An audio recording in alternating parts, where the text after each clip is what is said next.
Welcome everyone to the Rosa Luxemburg Stiftung's panel discussion on the fight for universal childcare. My name is Aaron Eisenberg. I'm a project manager at the Rosa Luxemburg Stiftung in New York City.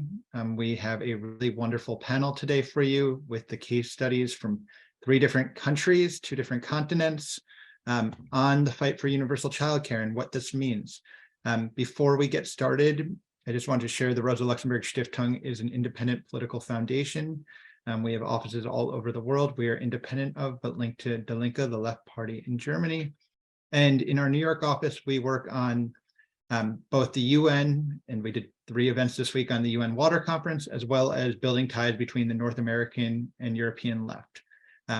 Today's event is exactly within that tradition of building the ties between the North American and European left. We have State Senator Jabari Brisport from New York with us, member of the National Assembly Alejandra Zaga Mendez from Quebec with us, and member of the German Bundestag Kathrin Vogler with us as well. We are very excited for this panel, and we are very excited to learn about the case studies from all over the world going on this topic and what the fight is going on in New York. So without further ado, I'll pass it over to Senator Brisport to kick us off. Thank you, Aaron, and thank you to Rosa Luxemburg. I'm extremely excited. I've never done anything like this before, but I'm very enthusiastic about childcare and really excited to hear about what people in the fight are doing in other countries around the world. So I am State Senator Jabari Brisport. For those watching, I am a New York State Senator. I represent a piece of Brooklyn, New York, in the States. I am the chair of the Committee on Children and Families in the New York State Senate, which handles all childcare legislation, and I'm a proud democratic socialist. I have a slide deck for you about the history of childcare in in the United States and New York, alongside with our fight for universal childcare and where things are now. I want to thank my staffer, my chief of staff, Cara Clark, for presenting the slide deck so that I could speak freely. And I'm going to dive in now. This is just a brief overview of childcare in the USA to begin with. Next slide, please. Next slide, please. So if we start out in about 100 years ago, this slide is, we titled it Keeping Race and Gender Norms. And I'll just start by saying that the earliest government interventions into the childcare space were designed to preserve race and gender norms. Very white, very male. And the progressive era's response to financial crises and poverty in the time of growing industrial capitalism was to offer minor financial support that was aimed at keeping white women in the home to raise children while their husbands went to work. So we have the Mother's Pension programs that was in the 1890s to 1820s, first one on your screen. And that included state-based payments of several dollars a month. And they included what they called character requirements that would be applied to discriminate based on race and class. In 1935, we have aid to dependent children, which provided support in cases where the child's father was deceased, absent, or unable to work. And in the southern states, with this program, they would cut off aid to Black women during cotton picking season. And then last but not least, in this era, in the 30s, during the Great Depression, when New Deal labor and wage reforms like the National Labor Relations Act and the Fair Labor Standards Act were passed, industries that were predominantly composed of Black workers, which included childcare, were excluded from those. Next slide, please. Though there was still resistance to enabling some types of women to work outside the home, the labor shortage of World War II left the United States reliant on more women joining the industrial labor force to sustain the war effort. The Defense Public Works Law of 1941 was initially used to build physical infrastructure like water and sewer treatment. 2 years into the program, however, Congress used this law to allocate $52 million, which is about $800 million today, to build over 3,000 federally subsidized daycare centers. These were widely popular, open to anyone for a small fee, and were not means tested or needs based. Next slide, please. After the war, the prevailing desire to free up jobs for returning soldiers and to resume traditional gender roles put the wartime era's childcare centers at risk. And women organized across the United States and fought to keep them open. But despite this mobilization, most were closed within a year or two, with the exception of California, where a means test was added as a condition of making them permanent. The following years were marked by a near total legislative inaction on the issue until Congress passed a tax deduction in 1954 to support childcare for low to moderate earners. This, of course, only benefited those who itemized their taxes, generally wealthier people, and did nothing to address the supply, distribution, or quality of childcare programs. Childcare advocates continue to call for a return to a more universal program. Next slide, please. The dismantling of the childcare system in the post-war years did not go unnoticed, and half of Americans living in poverty in the 1960s were children. So, in the 60s, President Lyndon Johnson started the Head Start program in 1965 as a way of targeting impoverished children specifically.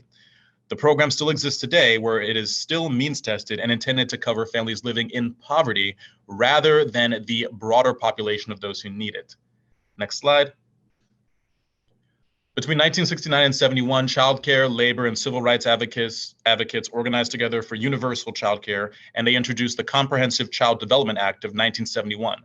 Congress passed the bill with bipartisan support in both chambers, but President Nixon vetoed it, his reasons being an aversion to what he called communal approaches to child rearing and a belief that public childcare was a threat to families. Next slide.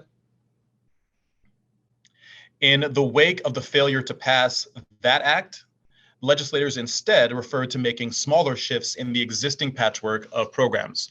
They reverted to market-based programs that disproportionately benefited the wealthy instead of those most in need. And for example, in 1976, Congress established the Child Independent Care Tax Credit, in part to address the fact that the preceding tax deduction only benefited those who itemized their taxes. However, the credit was not made refundable, so it still didn't apply to the lowest income families, and it still did nothing to address availability or quality of childcare. In the 80s, President Reagan exacerbated these problems by reducing support for low-income families while increasing tax benefits for wealthier families. This grew the for-profit childcare sector somewhat, but simultaneously made childcare less accessible to working-class families. Next slide. We're looking up in recent times now. So in the state of New York, over the past decade, Governor Andrew Cuomo's budgets have maintained the austerity agenda popularized by President Reagan. Governor Cuomo pursued New York State budgets that would cut childcare funding or shift costs away from the state to the overburdened counties and local officials. Every year, the legislator needed to push back against these kinds of austerity measures. Though the childcare movement continued to grow, repeated cuts to social infrastructure programs exacerbated at the state level gradually dragged the industry into its current state of crisis. I will note this pre-existing crisis left the industry especially vulnerable when the COVID-19 pandemic hit, pushing it to the verge of total collapse. That's basically where we are now. Next slide. This is a graph of the decrease in monthly enrollment in New York over the past decade, and that is on the right side is a picture of former and disgraced Governor Cuomo. On the left, you can see decreases in enrollment. So you can see parts of New York State. These are all, each piece is a county. In New York, there are 62 counties. You can see some over the course of a decade lost, 30, 40, 50, 60, some over 70, nearly 80% of their monthly enrollment. And want to stress that is not that people don't want childcare or parents don't need it. It's that the staffing crisis, that providers are closing their doors, that people are leaving the industry. There actually aren't enough people to take care of the kids. It's an absolute crisis. Next slide, please. So I want to talk about what we started doing in our office, the Universal Childcare Initiative. This we launched in the summer of 2021 with the goal of building a universal childcare system in New York. We launched a statewide listening tour. Next slide. We wanted to center the voices of people who will be affected, so we toured around to providers and parents all around New York State. In this slide, you can see this is us visiting a family daycare center, a family-based provider. So this is part of the backyard of their home. That's a parent talking to us, and it's a mixture of the provider, advocates, and then we have elected officials there too, myself, my counterparts, the local electeds. Wherever we went, we would invite the local elected officials so they could hear the stories of the childcare advocates and the childcare centers in their district as well. Next slide, please. These are administrative staff at a center-based program. So we wanted to hear from everybody. We wanted to hear from parents, from advocates. We listened to the administrators that were just, behind the scenes doing the paperwork just to hear their stories as well. Next slide.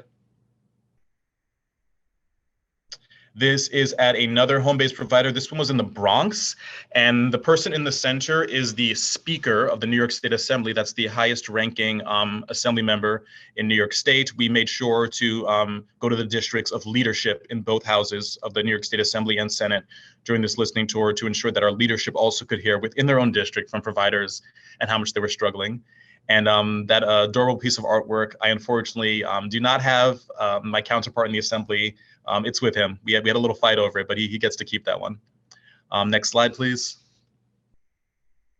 Here's a sample of the graphics we used as we were promoting the tour around the state. You can see that it was the geographics. Top left, we were listening in the Bronx. Top right, Long Island. Bottom right, we were in Albany. Bottom left, we did also one that was non-geographic. We did a labor night and listened to unions that were either representing childcare workers or for whom their workers childcare was a big priority. And we wanted to hear from labor too. And we thought that was important to make sure they were part of the conversation in our listening tour. Next slide, please. By the numbers, we did this in late 2021 from the summer up until December. It took about 10 weeks. We engaged 47 elected officials, visited 28 childcare programs, a healthy mixture of center and family-based. We did 10 Zoom conversations. We were visiting places physically during the day. We were also listening on Zooms at night, had over 1,000 Zoom participants by the end, sent out surveys to parents and providers, got 230 of them, tens of thousands of engagements on social media. It was a very robust listening tour. Next slide. And then we put out a report based on the tour. So on the left, you can see the cover page of the report. The woman standing is Andrea Stewart Cousins. That's the majority leader of the New York State Senate, the highest ranking New York State senator. Again, we really wanted to make sure that leadership was heavily involved in the listening tour so that they would have buy-in for fighting for universal childcare. And on the right side of your screen, you can see some of our findings at a glance, things that we all know, and should be common sense, but very, very worth repeating, such as saying, the first one, childcare is too expensive. 2 and 3, which may not be as obvious, but we wanted to make sure people knew that means testing is bad for everybody. In number 2, we say it harms low and middle income families. In 3, we said it creates problems for agencies and childcare providers. So it's actually not good for anyone we listen to, any of this means testing. Next slide, please. And here were some quotes we pulled out. So in the top left, we have the issue of low pay, and we have a family-based provider. I'm going to read it out. She said, we are really losing teachers, quality people that's working here with us to go to Walmart because then they're making $17 an hour. We're losing people that's been working with us 30 years or 20 years because we can't pay them. Bottom right, we have a mother talking about the problem of means testing. She says, they tell me you can't get childcare because you're not working, but how can I work if I don't have anyone to watch my kids? I can't leave my kids in my house by themselves. I can't work because I don't have childcare, but I can't get childcare because I ain't working. No matter how much I think about it, I cannot make it make sense. So we really we elevated these things that, means testing is bad, which is why we need a universal system, and also that low pay is bad, and that's why any universal system must pay providers what they are worth. Next slide. If you want to learn more about the report, you can go to the bit.ly. It's bit.ly/childcare report. Bit.ly is case sensitive, so if you do go, just make sure you type out childcare report in all caps. bit.ly/childcare report in all caps. Next slide. Here is a quick infographic of the Universal Child Care Act. Top line things, you can see that first thing in white. It will rapidly build up New York's childcare infrastructure. You saw the earlier slide of the amount of capacity that we've lost. So this was to scale it up, hire more teachers, build up more infrastructure to get to a horizon of universal childcare, create a system where childcare is both free and available to every single parent, and also where childcare workers are fairly paid as educators. We already had a model for this. We have the public school system in New York, where it's free for everyone who wants to send their kid there, and where the teachers are paid like teachers. And then we have some other things we added to the bill, such as removing co-pays. You don't have to do a co-pay when you enroll your kid in public school. Increasing salaries for the providers, creating new childcare programs, and increasing subsidies for programs that provide childcare in non-traditional hours, childcare at nights or weekends for parents who need that, and a lot more. I believe on the next slide, go next slide. Great. So if you want to see the act in the bill in more detail, it's bit.ly/childcareact. Again, bit.ly is case sensitive, so that's all. This is a lowercase this time, but bit.ly/childcareact, all lowercase. Next slide, please. So this is some of the press attention that we got as we were fighting for universal childcare last year. The New York Times caught wind of it, saying it's New York's next big ticket budget priority. On the right and the bottom, you can see some great actions from activists that were fighting for it as well. On the top right, the woman standing in the middle is Jasmine Gripper from AQE, the Alliance for Quality Education, who were absolutely instrumental to doing the tour, putting together reports, and helping out with the fight for universal childcare. Then at the bottom is an action staged by Make the Road New York, an immigrant rights organization, which fought to ensure that undocumented children, immigrant children, would not be excluded from universal childcare. Next slide. Where it got us, we had 58 bill sponsors for the bill, 24 in the Senate, 34 in the Assembly. We got an increase to an annual investment of $1.7 billion in childcare funding. We increased the reimbursement rate. That's the amount that New York State gives to local counties. And we increased the eligibility of families up to 300% of the federal poverty level. If you are not from America and you don't know what that means, that's okay. Most Americans don't know what that means, but we did expand the number of families that were eligible. Although the ultimate goal is to make sure that every single family is eligible in a universal system. Next slide. So I want to just go to where we are now with the time I have left. Next slide. Earlier this year, we did a hearing on the childcare crisis, just to really drill home that we are still very much in a crisis, that we did not do enough last year, that providers are still closing, we're still losing teachers, and wait lists are out of the door, and parents cannot find childcare. Next slide. At the root of this problem is that childcare workers get paid less than the true cost of care, and they lose money in their deals. So if you look at your screen, this is some recently put out data that the Schuyler Center put out. It's a child welfare, child care advocacy group and think tank in New York State. And I just want to draw attention to the right side of your screen, where we just see the really awful effects of lack of investment in this sector. So you see a big number, 28,462. That's how many children cannot receive care in their programs due to the workforce shortage. Next to it, 25,000 kids known to be on waiting lists. And this is the best data we can get at the moment. It's self-reporting from providers. New York, it's not mandatory to keep a waiting list. So some providers may do a waiting list, some may just say no. So we actually don't have a comprehensive list of how many parents want childcare. But it's, self-reported 25,000 children on waiting lists, and probably many more that are just not even accounted for. And at the bottom right, I just want to really uplift that bar graph. 90% of childcare centers are currently understaffed. Next slide. So where we need to go is to increase the workforce funding. Childcare workers are some of the worst paid of any type of worker in the US, and we were pushing for $1.2 billion dedicated to raising their wages, working to cover the true cost of care, and fighting for a truly universal system, just like our public school system is. Next slide. And we need to move quickly and collectively, because we don't know what will happen if market forces move first. These are two headlines from just a few months ago, and without going into all the details, I just want to say that private equity firms have been moving into this space where we have left a vacuum, and they've been paying poverty wages to teachers while charging ridiculous prices to working families, and they've been using those profits to pay their shareholders and investors. Next slide.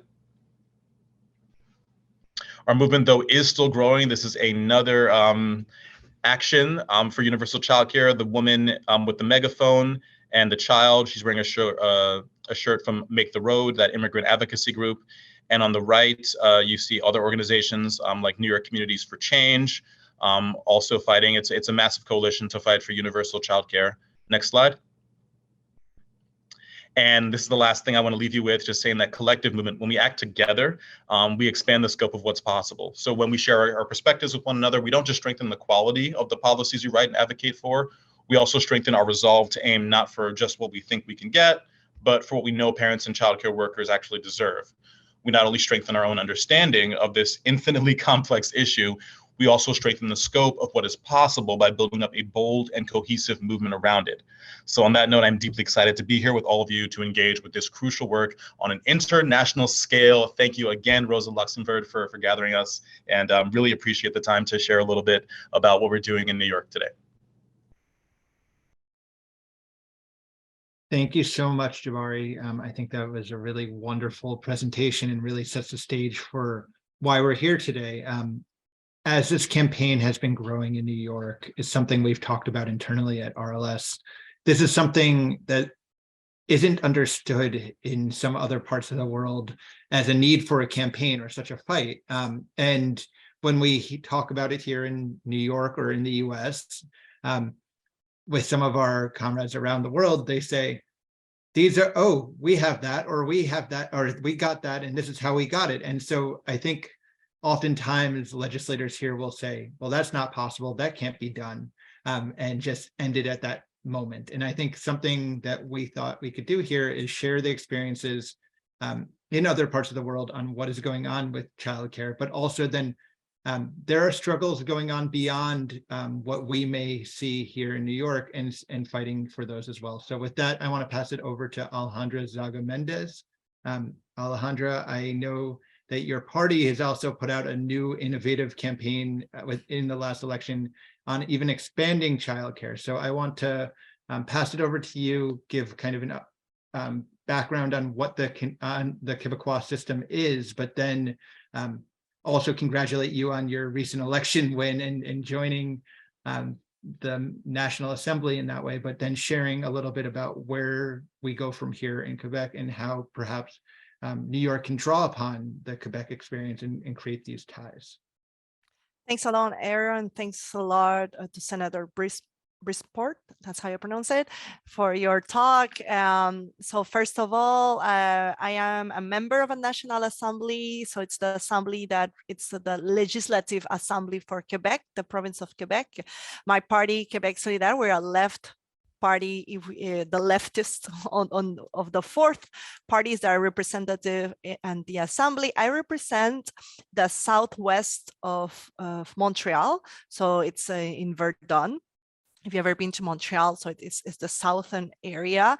And even if I'm not the one that is responsible of the issue of childcare. For me, I'm really proud to talk about this because it is in the southwest of Montreal that started like this big fight for universal childcare for the whole Quebec. So we're talking about in the 60s and 70s, all this area, it's recognized to have really, how do you say, innovative community services.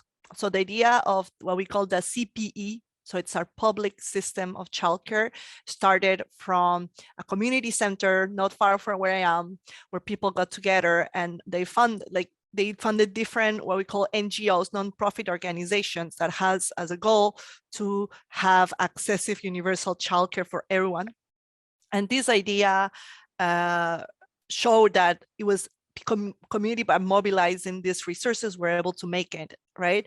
And it was actually, this started, like I said, 70s, 60s, 70s, 80s with, and it came a lot with it was not only childcare, but it was also health issues for the whole community. So we also, not from here, we have a community-driven health system that we call it a popular clinic that's still in place today. So it's one of the things that makes us really proud. And this system was proposed to the government in the 70s, 80s, and it was I have the date, 1997, that the bill passed that recognized the public and universal system for childcare, what we call the CPE, Centre de Petite Enfance in French. And the promise, it was given by a party that's it's a center-left party at that time, the Parti Québécois. And the proposal that passed is to offer a daycare for $5 a day to all Québécois. So everyone, you don't need to have a work permit, no matter where you were working or not, you had access to this space. So it started with 100 places. And now at the end of 2005, we had 20,000 slots available in Quebec. So it grew a lot, all funded by the government. So maybe to just give you an example of the governance systems of these centers, they are non-profit organizations. They have their own board where you have parents, community members that are part of that board, and the funding comes from the government. The workers are all unionized as well, that unionized. So they have, they do respect, as you say, the increases that has to come, with inflation and everything, but also the ratio between one caregiver, sorry, how do you say that in caregiver, and the number of infants. But we do also have, and I'm going to take the time to also talk about the other models that are around. So that's the public daycare system, but we do have a mix of public and private care daycares, because they're also what we call subsidized private daycares in Quebec. And the issue, what they started is because, and that's the main issue that I want to talk further, is that lack of spots available in the public system, which is the main fight that we are given right now.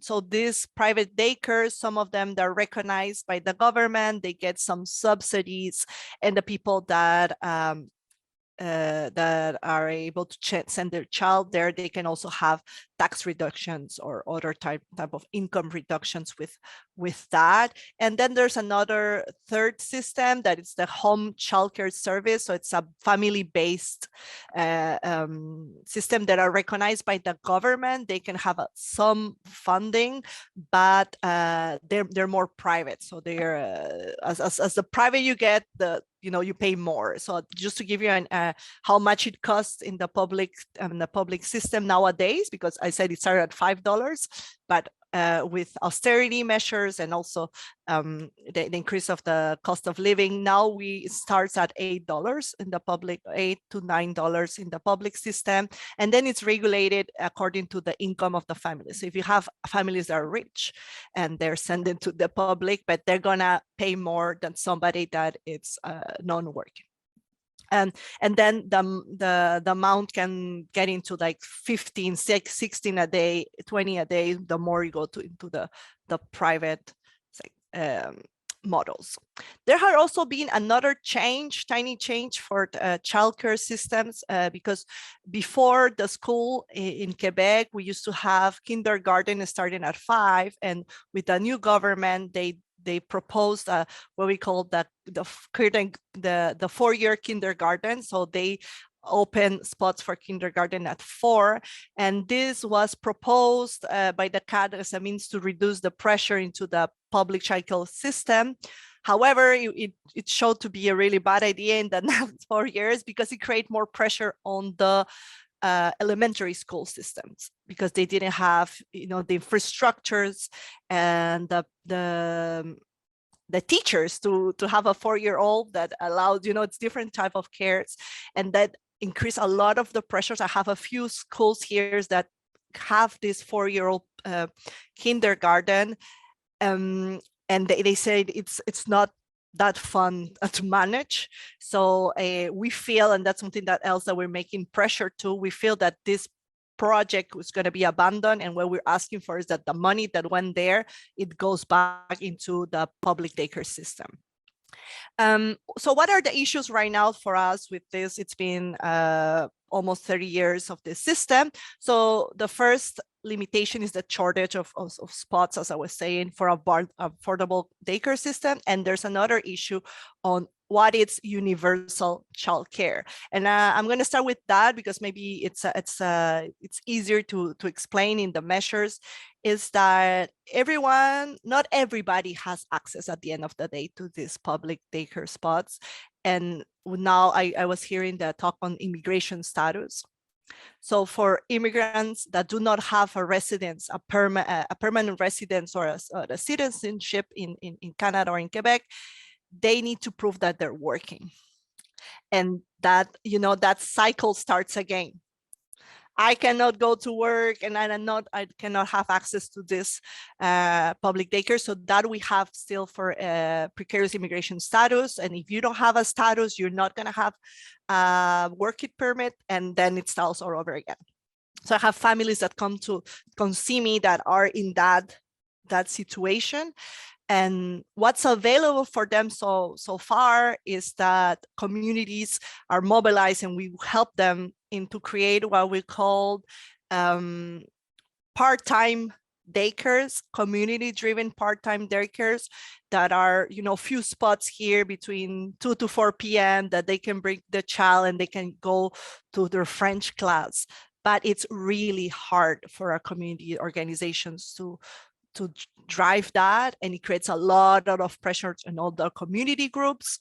So one of the things that we're advocating, it is because it's a legal thing. I'm just going to go back before a few years ago. The interpretation of the law that was done by the Ministry of the Family, they pretty much allowed everybody to go in. And then there was an interpretation that was done 2-3 years ago that says, hold on a second, we have to have all the criteria. And one of the criteria is to have a working permit. This situation was, it went up to, and so if you're interested on that issue, I'm going to leave you with that, but this went up to the Quebec Superior Court that says that everybody has access to the universal system, but our current government is appealing that decision. And meanwhile, so it's a mess. It's a legal mess. So as long as that legal appeal does not end, my daycares here, they are refusing the kids of immigrant families. So it's a big fight right now. As long as they don't have their permit, they cannot go in. And when that happens, with all the pressure that we have coming from immigrants families directly from New York, so we have that in common. They come straight to us, and we welcome them and we help them. Is that they're not able to learn French, and they don't learn French, they're not able to work, and and that's one of the parts that they need to prove their status here somehow. Anyway, that's one of the issues that I see in my writing right now. But when we talk about universality, it's also talking about the shortage of spots. The places are so limited that everybody knows that once you get pregnant, you have the day that you have to go to that website and enter your name, and you hope you're going to get a spot when your kid is maybe 2 years old. So the waiting list is it's really long. The access to public daycare, just to give you some ideas, 34% of the 280,000 spots available are in the public daycare. The other 64 have the increase. We have an increase in the private part of our daycare system, but it has not increased in the public. And this is since 2015. So we have seen the decrease of lots available. The consequences that our parents, and especially mothers, are forced to stop working, waiting for that spot. So we are since last year in a fight for increase the budget that comes for especially infrastructure. So the first of the things is to find those infrastructures that are going to be financed by the government to follow all the criteria, because I will not have the time to go through it, but it's a normalized, the public sector, you have to have different norms for child health and insurance and everything. So that's one of the big issues. And all the spots that were promised by the past governments in 2005, they have not delivered them all. And then this increase we have that in common. We don't have a shortage in workers. So it becomes harder and harder to open a new one. Just in the sector I represent, we have 3 signs in the 90s. And since then, we haven't seen a new one yet. So there's maybe one that we're going to be able to help open here, but it has taken it's a 20 years fight to get a new public in our just in the sector that I represent. So what do we need and what are we pushing for? So we need to guarantee 1 place per child. That's the thing. It's like 1 child, 1 place in the public system. So we are missing around 52,000 places in the public system of childcare.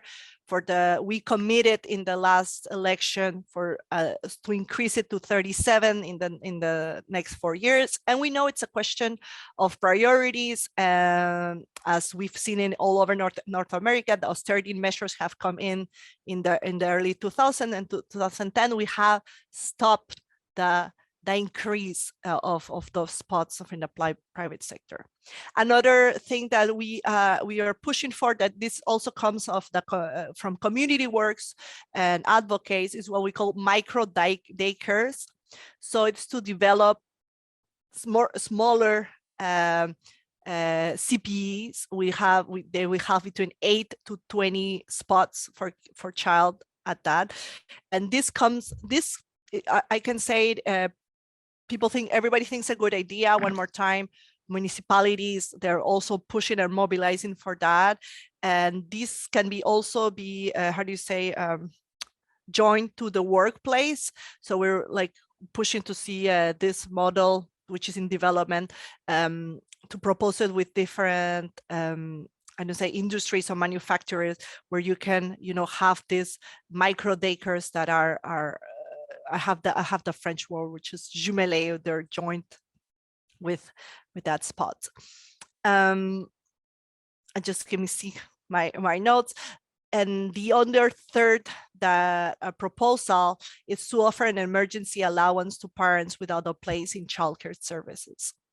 And this is being discussed. So we were proposing to have $870 per month as an emergency fund that we can give for parents that cannot go to work because they don't have a spot in the public sector, and they do have enough money to go to the private. Because that's the thing, is that this is the privatization of our public services in a way. When we stop funding, we're pushing people to stay at home. And when we're pushing them to stay at home, the only offer that they have is in the private sector. So they go to debt for that because they need to go back to work until, like, I have so many friends that they pay for the first year in the private, waiting for the spot in the public, and then they have to change. And this creates, a different cycle for the child, because they're always, the child is just moving around and there's no stability. How much time do I have left? 2 minutes. So that there are other things and issues that we have in common as supporting the profession of educator, the profession of childcare giver, and making this profession more attractive by working conditions. We support a lot the fights of the unions last year. And the other one is a measure that we're pushing, is to convert those private sectors into the non-profit and get them into the whole public system. So there's also different measures that we can put on. So I just wanted to end with the fact that this fight for childcare, even with the the programs that we have that can be really progressive for North America, it's an ongoing fight, as I said, for the immigrant cases, but the privatization of the public services is a continuous thing, that's continuous pressure. So that's why for us, our priority is to defend and expand the public service of childcare system. And it will be a pleasure for me to answer to your questions, because I know that the Quebec system, it's so unique on itself, how it was developed. Thank you so much, Alejandra. And I think that explanation was incredibly helpful, because in research for this panel, I was like coming up on a lot of questions about all of that. And so I think that background is really helpful, and a lot of the same challenges we're seeing from Senator Brisport's presentation as well are universal challenges. And I want to pass it over now to Kathrin Vogler, who is a member of the German Bundestag, who can perhaps provide us the German example and what is going on. I know perhaps one thing that I've heard, I know you represent North Rhine-Westphalia, and that seats in childcare is also a major challenge there. If you want to kind of give an overview, and then we will have some time for questions and answers. I hope our panelists are able to stay an extra 10 to 15 minutes on past the hour, just so we might be able to get some questions. If not, we can also do email questions for them. I'll pass it over to you now. Thank you so much. Thank you, Aaron. Thank you very much. And to the two colleagues for the very interesting insights in your debates. I think the situation in Germany is quite different, although we have made similar experiences in the past years. Most here will not understand German, but the word kindergarten has now entered many languages, and private and public childcare facilities have been springing up there here in greater numbers since industrialization in the 19th century, to take care for the children of the working class while their mothers were in the factory. So I will not make a full historical review on the development of our childcare situation, but just to have some spotlights. When my mother died, I found my kindergarten booklets from the 60s in her things, and there was documented that I could go to kindergarten from 8 a.m. to 12 a.m. 4 hours a day from Monday through Friday. And my parents had to pay 20 D-marks a month for it. That was a lot of money. And the time was too short to work even for a half a day for my mother. And at that time, I must say, employment of married women was rather the exception. Women needed their husband's permission for an employment, and for a contract and for a bank account. And kindergarten was considered mainly for the middle-class families and as an educational opportunity to prepare the children for school. The situation in the GDR was quite different, but that would go beyond my time to go in the details. But after the reunification, we really profited from the experiences of universal childcare the women in GDR got used to.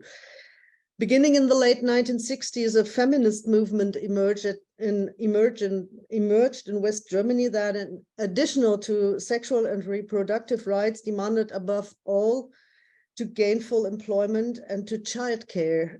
A well-developed childcare infrastructure is a prerequisite for a more equitable distribution of care work, but it has been a long road with many struggles. So when I searched for a place for my daughter in the year 2000, my husband and I became winners of a lottery. We really won the jackpot, a place for a 1-year-old kid in a parents-driven kindergarten or childcare center, where we already had to pay a lot of money and do a lot of work for ourselves. But it was really a wonderful place because we had 25 kids only from 1 to 6 years and 5 workers taking care for them. So only since 2013 had the right to a place in a childcare facility been in effect nationwide for all children from the age of 1 to school age, which is in Germany mostly 6 years. The municipalities are obliged to implement this right. So anyone who does not get a place for their child can sue the city for damages. And so the facilities are financed by state funds and partly by parental fees, which are usually assessed according to income. In Germany, 1 in 3 children under the age of 3 now attends a childcare facility. Between the ages of 3 and 6, the figure is around 95%, which is really high, I think. In Germany, we do not consider childcare as a private matter because it's now become a social consensus that women have the right to gainful employment, and because without female professionals, large parts of our economy, our social systems, and public and private administration would not be able to work. Young parents value a balance between work and family, and more fathers are taking paid time off from their jobs to spend some time caring for their children. Germany has a more generous parental leave policy than the United States. The state provides up to 14 months of paid leave for both parents combined. In contrast, the US does not have a federal policy for paid parental leave, and only a few states, including New York, offer paid family leave programs. This difference impacts the demand for childcare services and the age at which children start attending childcare centers in both countries, I think. So from your perspective, this probably sounds like pure luxury, and you are wondering what political demands we as democratic socialists in Germany actually still have. But the reality is not quite as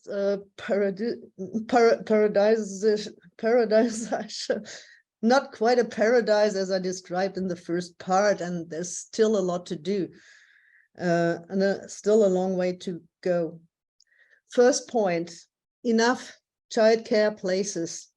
In the planning of the last 10 or 20 years, it was assumed that in Germany that the demographic development would essentially continue as before. Fewer and fewer births, an increasingly older population, and therefore less and less need for professional childcare. As a result, many municipalities cut capacities and trained fewer pedagogic staff, and the introduction of the right to a childcare place then collided with the situation that, firstly, more children were born again, and secondly, many families displaced by the war in Syria came to Europe and especially to Germany with their children from 2015. In 2022, once again, significantly more refugees from Ukraine came to Germany, and among them were still more children than in 2015. Thus, places in the facilities suddenly became scarce again. New capacities had to be created quickly, which is a great challenge, especially for poorer municipalities. And we demand that the right to a kindergarten place is not only formally implemented, but that the federal government also helps the cities financially to close these gaps. Second, we have a serious shortage of man or woman power, especially of well-educated specialists, not only in childcare, but increasingly also in elementary schools. This is not only due to the insufficient number of educators, but also to the poor working conditions.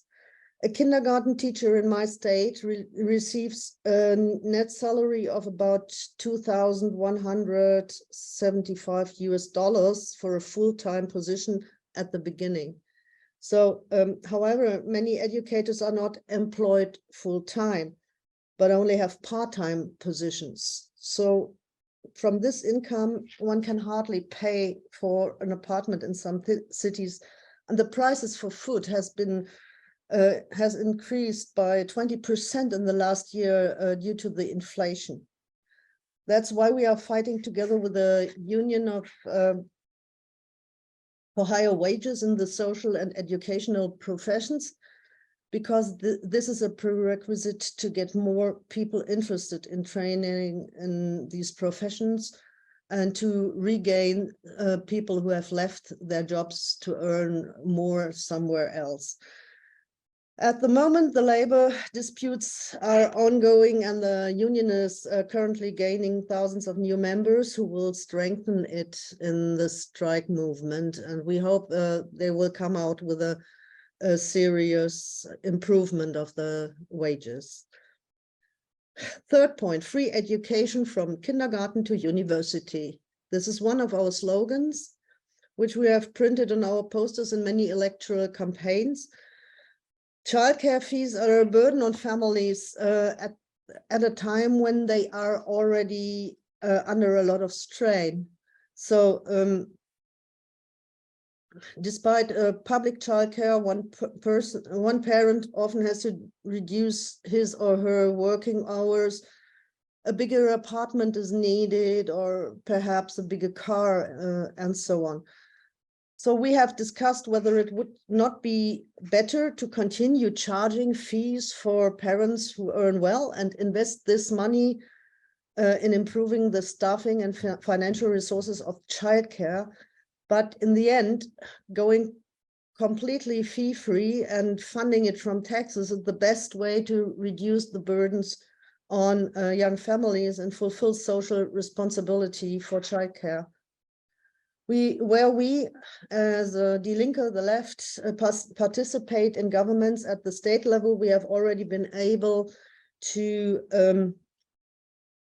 eliminate fees, such as, for example, in Berlin. Unfortunately, now there's a new Berlin government created by the Green Party and the Conservatives. So we hope they will not touch this progress. But when they do, we will fight for keeping up this way. In the local parliaments, we are working to make the fees at least more socially just, in which families with low income pay nothing, those with a medium income pay little, and those with a high income pay a lot. At the municipal level, I'm not aware of any case in which fees have been completely abolished, because this financial situation of the cities is too tight for that, and they would need more support by the federal states, by the states or by the federal state. Fourth, improve quality. We are committed to ensuring that our children receive the best possible education. This involves, for example, language education for children from migrant families, and inclusion of children with disabilities, but also social learning, exercise, and healthy eating. We want to ensure that all children in kindergarten and school receive a healthy free lunch, because in our rich country, 1 in 5 children lives in poverty, and chronic diseases, obesity, and diabetes particularly affect poor children. Many of them are not well, do not have enough healthy food for every day. And the fifth and last point is, I think is always a good thing, is fight poverty. Poverty is one of the greatest risks, not only for the children's health, but also for their development. The OECD repeatedly states that in hardly any other comparable country is educational success so closely linked to social background as in Germany, which is really a shame for our country. We want to change that. To do so, we not only want to make our education system fairer, but also improve the financial situation of poor families. We are calling for a basic child benefit of at least 630 euros a month. The country's largest welfare organizations are supporting us in this, and the governing coalition has promised to go on this way, but I think the outcome will be very much poorer, because they need so much money for militarization and armaments, and there is nothing left for our children. Thank you. Thank you, Kathrin. It's truly wild to kind of hear some of the similar challenges that are going on around each of these three cases, and even the places that are supposedly better for it have real kind of challenges.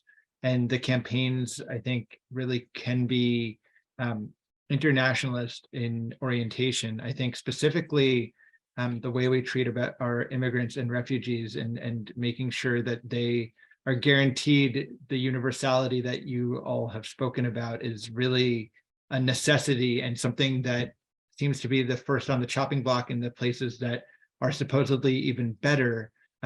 So when we're fighting campaigns like in New York, it means that fighting for inclusion from the start are so necessary, because otherwise we learn from these places around the world, specifically what our opponents go up at and go attacking first, and it's always our most vulnerable within society.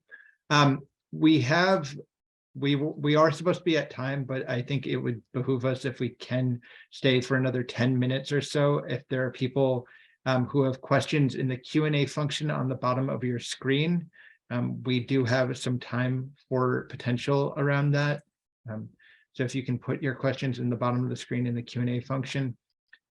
Before that, I just wanted to ask each of you kind of because it seems like there's an elephant in the room kind of taxation on the wealthy, and the kind of way that the question of how do we pay for it seems to come up in each of these conversations. It seems that each of these cases, it's saying, well, there's money for armaments, or there's money for this, or there's money for that. Oh, well, the teachers are actually not paid well, or actually there's not enough funds for the seats. And taxation is kind of the thing that you've all touched upon, but are there legitimate campaigns going on in your party, in where you are, around taxation, specifically to fund childcare? When you're calling for universality, is taxation of the wealthy specifically part of it? I can open it to anyone here. I can answer quickly. So totally agree with what I think we all share the progressive taxations how to say principle, which is like to increase the tax percentage as dependent on the income. And this, we have been presenting this issue for years in every campaign that we've been doing, and we also increase not only in terms of revenue, but we talk about this green tax, so to also tax polluters,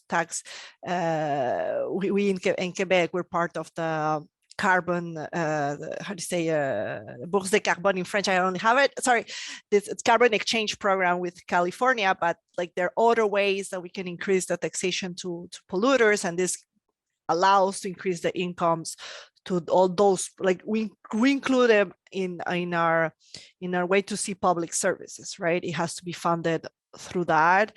And I was listening to Kathrin, the principle to get into a free childcare system, that'll be the ideal, but it's hard to choose sometimes when you're in the parliament in the way where you're pushing, because at this point we need more spots. So once we have it, then to have fixed as well the tariffs, like the amount per day, that's a big fight. And during years, this had, I told you it started at $5 and I increased it to 8 to 10. So we see it's a tiny increase, but it's not, because it's per day, and then you add it up per year. And if you have 1 or 2 to 3 child, it just increases the amount of money. And we know with inflation and the cost of living going up.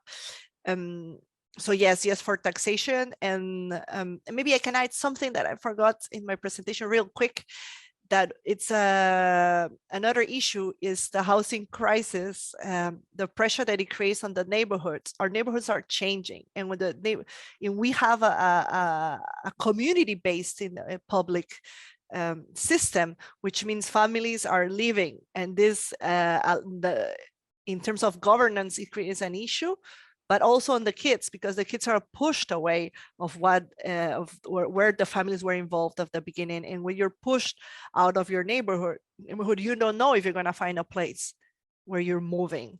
and it's a side effect of the housing crisis for us, because when the kids are out, we don't know what's going to happen for them if they're going to find a place, and then this creates all the pressures that we were discussing. Totally. Yeah, please, Representative Vogler. I have an example what you pay for a full-time childcare in my hometown according to your income.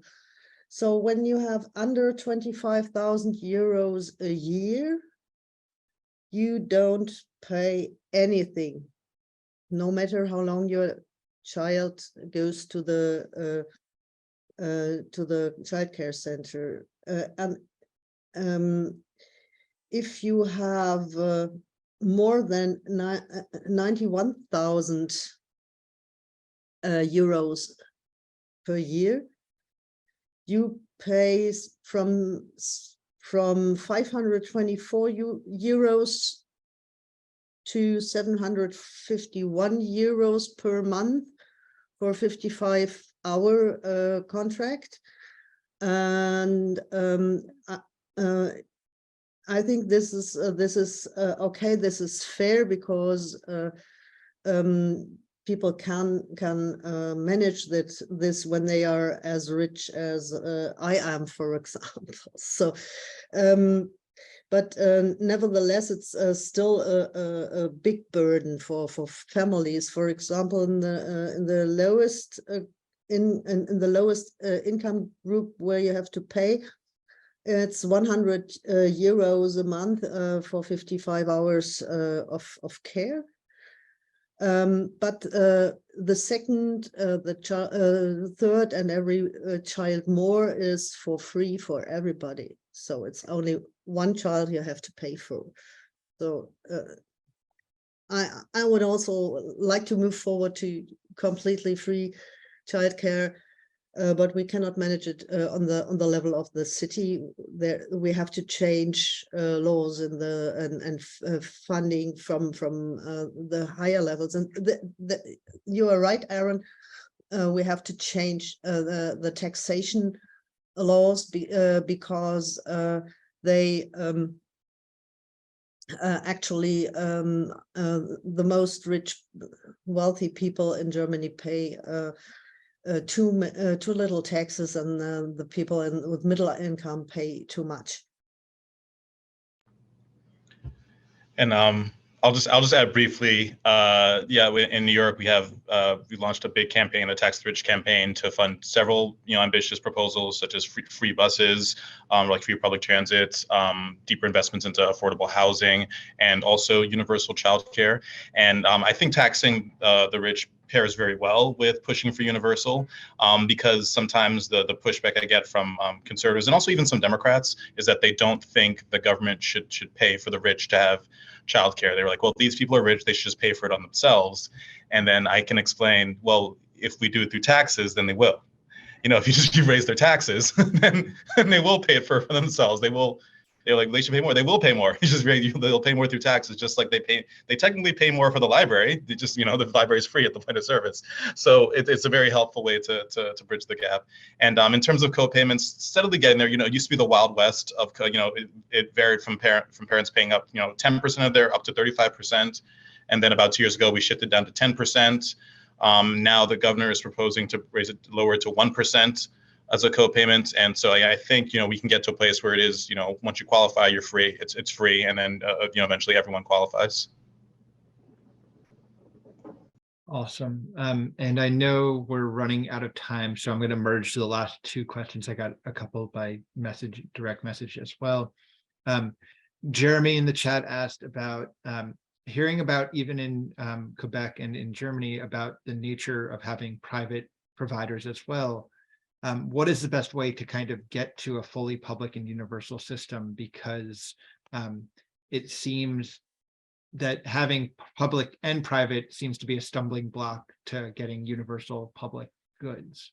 And then the second question I received was, what is the kind of conditions and pay for childcare workers in your countries? Because they're very bad in New York and the US specifically. And so are childcare workers taken care of in Germany? Are childcare workers seen as potentially equal to teachers or such, or are they also exploited?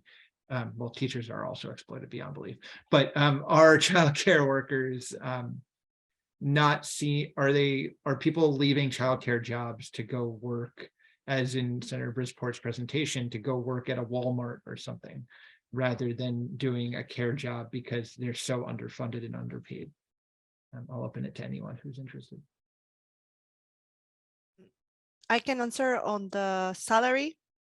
So in the last round of negotiations I just funded, so they got a increase. They used to be in the childcare workers in between $19 to $25, and now they're between $20 and $27 per hour. That's the unionized one. And what is the minimum wage? For us, it's almost 15. Okay.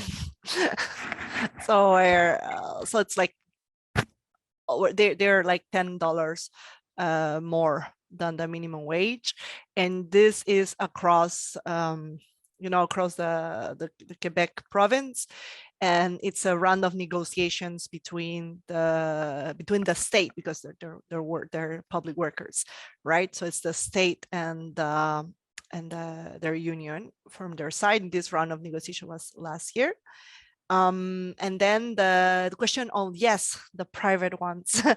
Well, we have different, the best way is to integrate them into the system. Like some people that started doing that, it was also because there was none places where they are, right? There are regions that in Montreal, I'm lucky, the three of the centers that in my neighborhood, I can walk from one to the other, but there are parts in Quebec that are so far away. Well, like you don't have a choice to have people started doing private because there was no place around them, and this also happens in the city. However, so the first proposal that we're saying is that we need to get them back into the public system, either by buying or finding a way that they allow, they sometimes have the infrastructure, they do not have all the childcare providers, because that's the thing, when you're in the completely private sector, you're not following the public rules, so they have to be they have to have their own, come up to date with the affirmation, either to go to the university equivalent of what of the technique, the diploma that they need to work into the public system. So that's one of the big issues. And yeah, and they were saying there are other families that they want to have a family-based system where, they go and there are only 5 or 4 families. That's why we were talking about micro public centers, where we can partner with them and allow to have places where there are like few families that go there. That's also a need depending on the place that you're living. So I just said it in my presentation that in the beginning, childcare center teacher in Germany with a 3-year +1 education earns about 2,000 net or 3,000 euro a month, but only if she has a full-time contract. The question with the private and the public is a little bit more complicated in Germany, because in fact we have public-owned facilities. This differs from federal state to federal state, but for example, in my town, we only have private facilities, which are not non-profit facilities. They are, for example, driven by parents' initiatives, by NGOs, by charity organizations, welfare organizations, or something like this. So in fact, and they are all publicly funded, and they all have the same rules to fulfill. So it's very, very regulated system, but with the integration of many, many social and private organizations. So and we had the situation in Germany as well, that in this end of the 60s and the 70s, the leftist movement and the feminist movement reacted on the dire situation by founding their own childcare initiatives, one of which I could profit from when my daughter was at the age. But this was only small groups and small facilities. The bigger ones are driven by the churches, the bigger NGOs, or by the communities themselves. Yeah. That's very helpful. Does anyone want to say a last word here? Otherwise, I know that we went a little over on time, but I think this was extremely fruitful, and I would ask each of our panelists that we perhaps don't make this a one-off discussion, but continue to strategize and build these international ties so that when these campaigns are ramping up, we can call upon each other to ensure that no one is left behind and we actually achieve the fight for a universal in the true universal sense here. I want to thank each of our panelists here taking time out of their busy schedules. I know that parliaments, legislatures are all in session during this time, and it's a busy time for each of you. And so truly appreciate it. I want to thank all of our attendees. We're also going to be putting this up on YouTube to distribute out because we had many, many requests for that. And so this was a really wonderful discussion. And I think this is a topic we're hoping to work on more at Rosalux in the next couple of months and years. So I really am thankful again for all of your participation. So with that, I will let everyone go, and I hope you all enjoy your weekend. Thank you again for joining us today, and look forward to our upcoming events. Subscribe to our newsletter at rosaluxnyc.org. You'll see a bunch of the stuff there, and truly, or rosalux.nyc, and truly appreciate you all being here today. Thank you again, and have a great day. Bye all. Thank you. Thanks all. Thank you all. Have a good day. Have a good